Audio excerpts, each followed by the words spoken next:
There you go.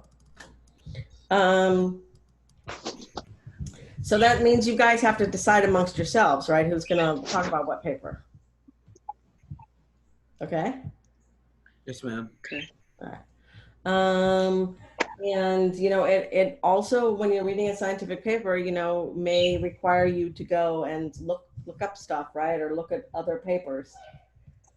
So hopefully, you don't have to go and try to get a paper that we don't have, right? Because sometimes, those papers are behind paywalls. But so I want you to make sure that you're reading this stuff in depth, not, right? I know it's kind of new to some of you reading scientific papers, but it's something you need to get in the habit of. Okay. And I know that everyone, except Jacob, I think, you guys have all had the research class, right? The No, class? me, Nick, and Dagum are in it next semester. Next semester, that's right. That's right, because you guys are in September. That's right. Okay, yeah, and in there, there's a whole thing about how to read a scientific paper, right? So when you're reading a scientific paper, you don't just start at the beginning, right? That's not what you do.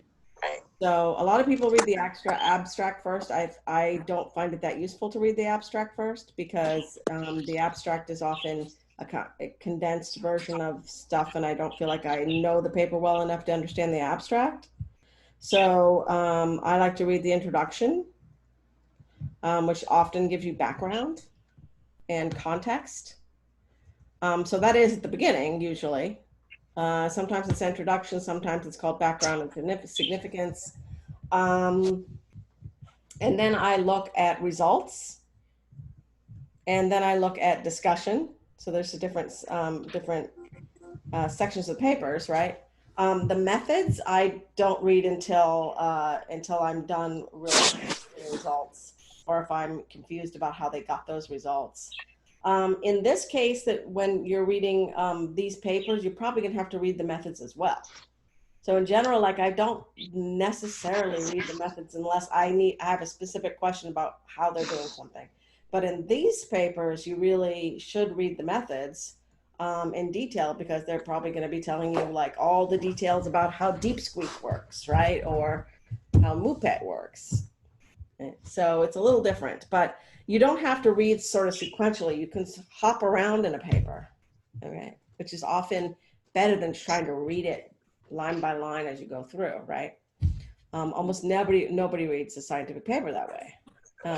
Just a little different from, reading a chapter in a book or reading a book or whatever, other things that you might read. A history article, probably people read straight through, is my guess. Anyway, so, and often you have to do it a couple of times, right, for a paper to really process the information. Make sense what I want you to do? Yeah. Okay. And that's really all I want you to do. It's not a small amount of work, so make sure you're giving yourself time. I know we have a big long weekend, but don't leave it till Tuesday to do this. Okay. Got it? Do you guys want to meet on Monday to figure out like who's doing the summary of what? Yeah, that sounds good.